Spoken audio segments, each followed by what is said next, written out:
Tugende nze kuguhindurira imyenda nze kuguhindurira imyenda nkwambika indi myenda myiza iyo ngiyo ugikuremo wambara indi myiza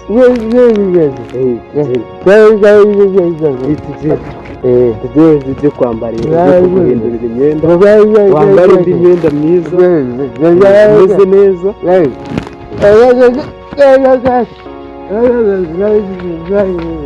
imyenda myiza imeze neza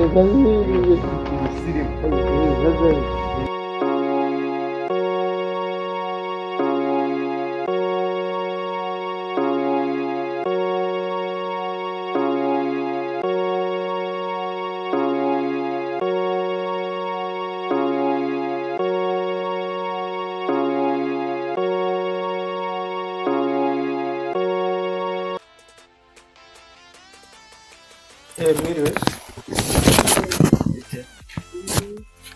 ni sawa ndabona mwazi amakuru se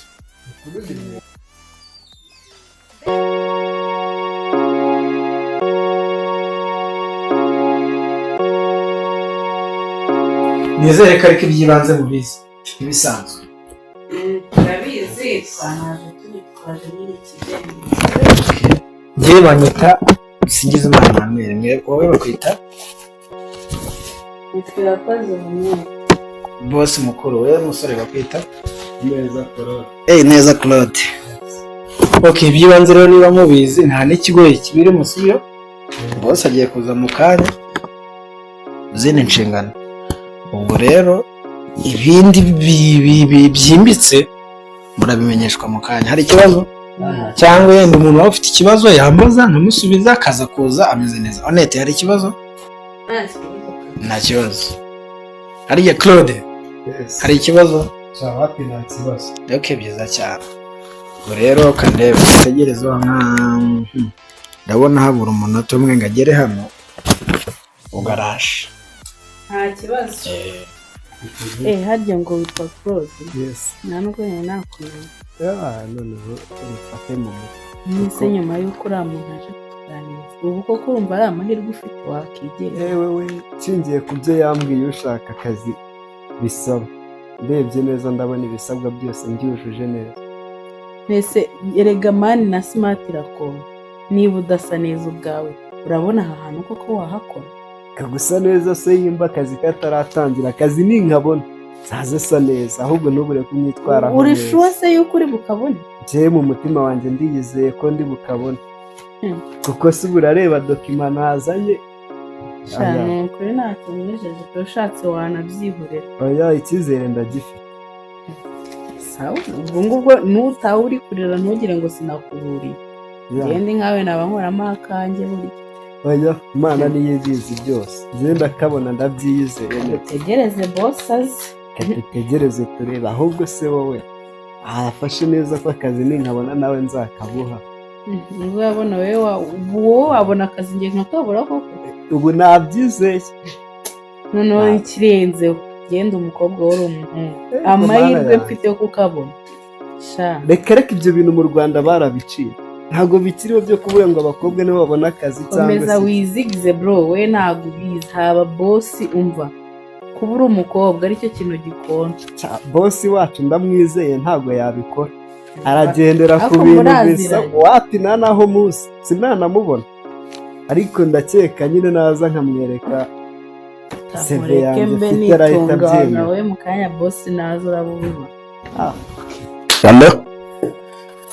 Yes. Boss, rero abantu bahageze sinzi niba hari waba uri hageze hafi ngusa. Okay. Reka ndebe niba hafunguye.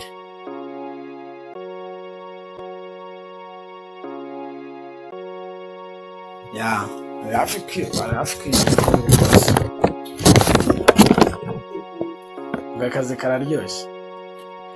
So mutipe we hirya ko mbona jagaraye wa. Okay, ntabwo jagaraye wa, meze neza. Okay. Aho ni sawa. Akazi rero nta kigoye kiba kirimo bisa n'ubushake. Ke boss azana.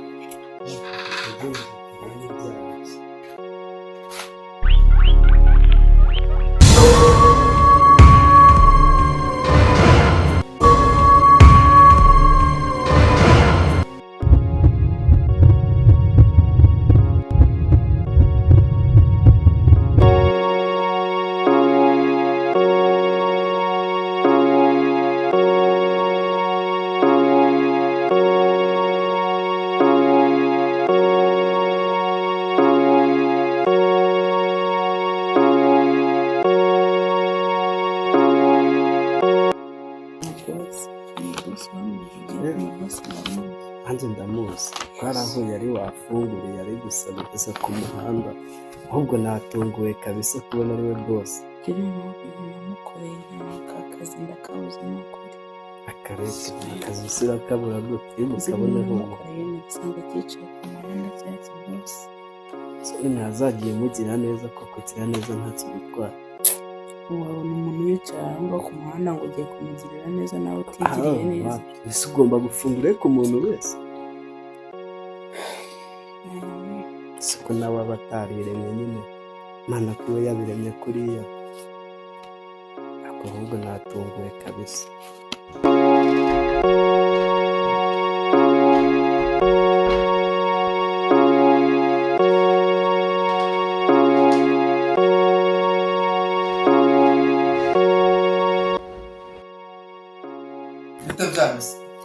Isa. Muri biro byanyu mwavuga. Kaza tukaganira.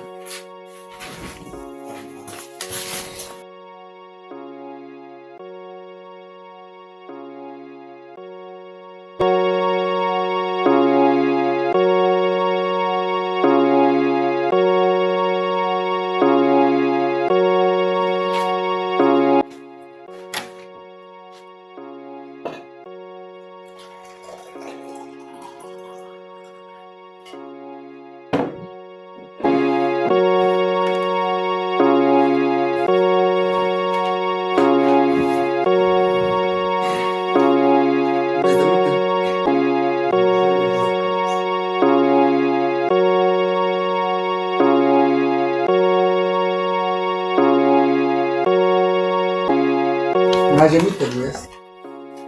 Yego. Kuko ngo wari wansimbura.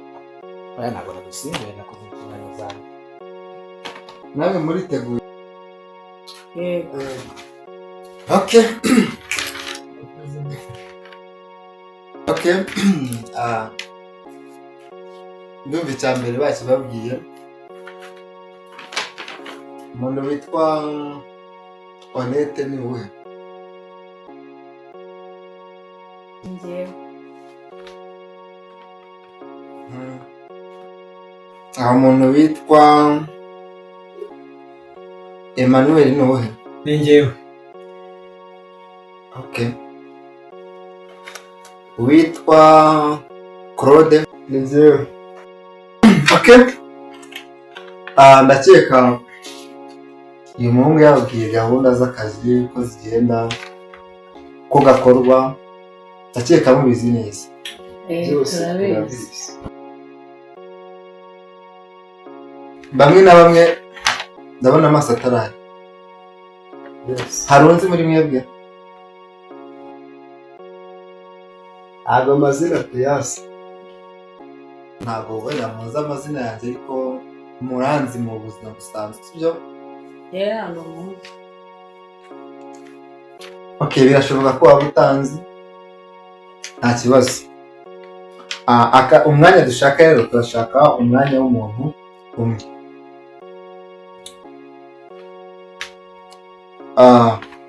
Biraterwa nuko mbona muzane nayo dokima yawe. Twagira murarwaye. Wapi bimeze?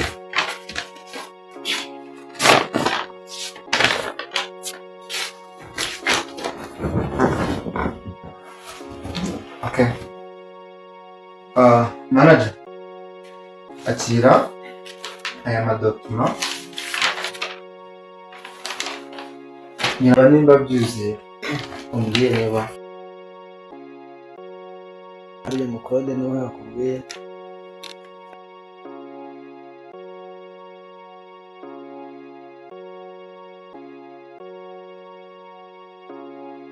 Lete n'uwe.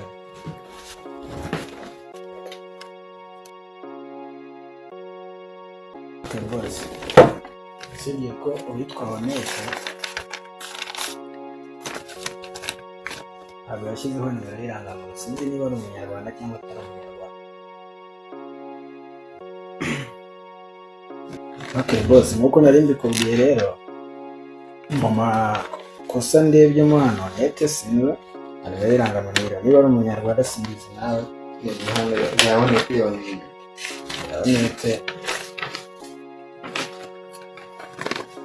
ibintu byose ibintu biruzuye.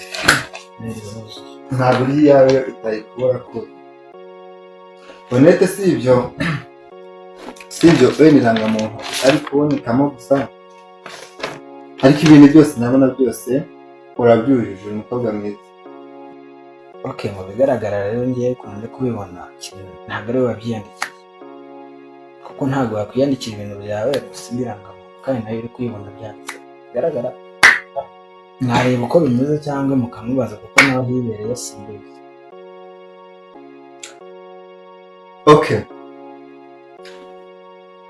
uri umunyarwanda ntabwo uri umunyarwanda, ndabona ibisabwa byose biruzuye, si ibyo irangamuntu. Nta muntu ugira, ntabwo uragera igihe cyo gufata irangamuntu cyangwa Bose nyine ikibazo gihari, irangamuntu yanjye barayinyibye, banyibye nyine isakoshi arimo irangamuntu kandi ntabwo nari nyizi mu mutwe. Nicyo kibazo gihari rero, niyo mpamvu nta nimero y'irangamuntu iriho.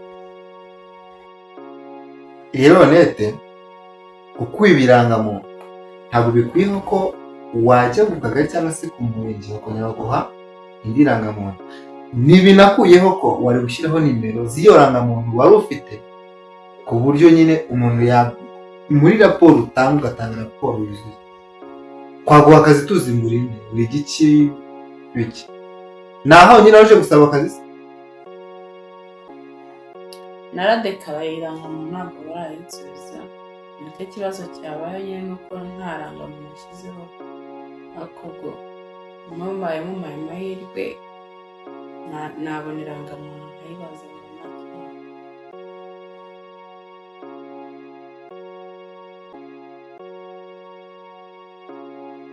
Claude, Pereza boss. nawe ntabwo ari kucyo wayobora uruganda. Honete tuvuze ko irangamuntu itarimo, sibyo? Iyi ya Claude umbwiye ko ibintu byose byuzuye, siko bimbwiye? Niko nabibonye rwose. Abishoboye neza? Yego niko nabibonye. Amashuri se ko mbona atigeze aniga ahubwo. Wize amashuri angahe sha?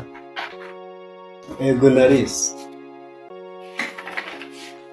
urabyumva twebwe dufatira ku mashuri 3 yisumbuye.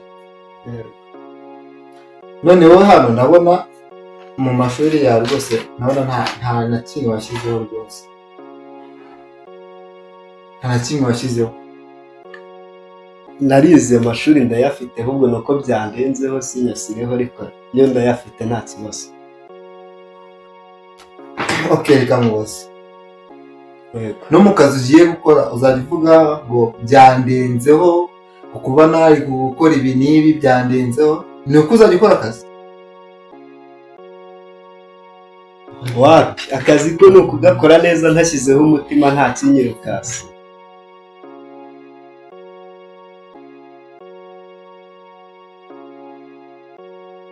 Sinyizimana Emmanuel, ibintu byose biruzuye tu. nabishyizeho umutima cyane kuko numva nashaka akazi. Ni byiza gushaka akazi, ariko nanone ni byiza kugira ikinyabupfura, ukajya kuba indisipurine. Nta hantu tuziranye. Ndumva hahara ariko sinanjye ndabona atanga. Urumva? Nzi neza ko hari ahantu njye nawe tuziranye, sibyo? Cyangwa amaso sayo.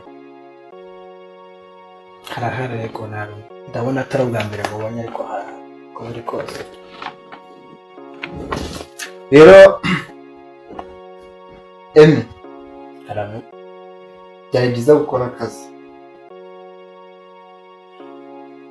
ariko wibuke ko hari igihe njye nawe tugize guhura, ndimo ndafunguza, nigize ikiragi, nigize umuntu utazi ubwenge, akugira umfungurire urantuka. Urabyibuka?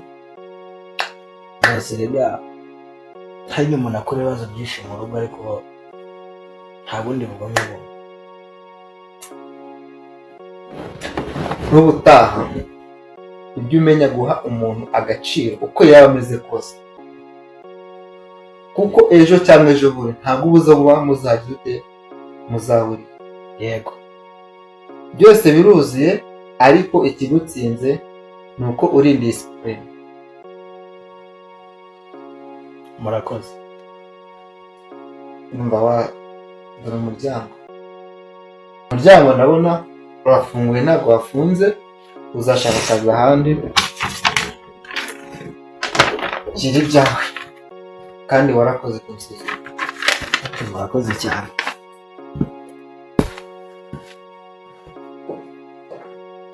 Annette,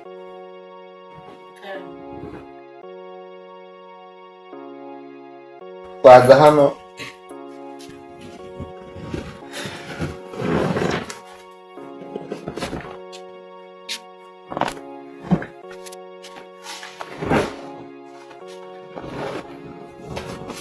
Cyambere ndagira ngo maze ngushimire, umukobwa mwiza ntacyo ubuze. Urumva, uri mwiza, urakeye, umukobwa mwiza, muri makeya ntacyo ubuze. N'akazi si irangamuntu ntabwo cyatuma utabona akazi. Akazi kawe rwose kakagombye kuba gahari, kandi ndabona abo bakora neza n'umutima mwiza cyane rwose. uranagakeneye. Keneye cyane. Nkwibariza gatoya, uramutse uhuye n'umuntu ku muhanda, wenda arimo arasabiriza inzara iramwishe, ufite igiceri kimwe cy'ijana, kandi nta kindi kintu ufite mu mufuka wawe, kandi icyo giceri kiri kintu wenda wari uteganyije kugira ute kuza kukiguramo, icyo giceri wakimuha cyangwa wamureka akigendera? Byaterwa nuko nawe ndi kubona uwo muntu. Hari igihe abantu badutuburira rwose.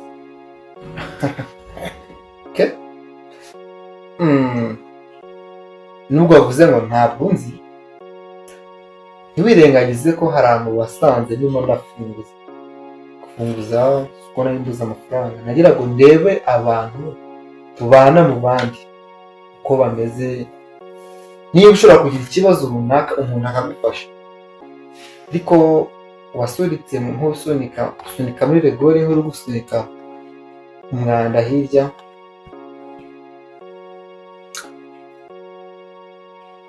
ndakeka ko icyo nakubwiye gusa nakubwiye ngo urakoze, nubwo wenda utabyumvishe bitewe n'uburyo naze nkubwira, ariko ntabwo wamfunguriye. Ndakubeshye ntabwo nzi ko ari wowe uzi. rero akazi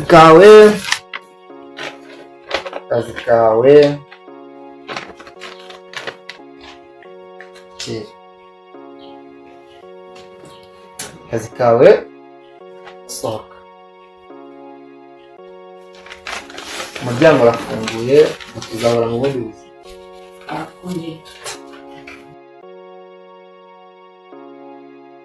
Claude, karame bose. tamuka.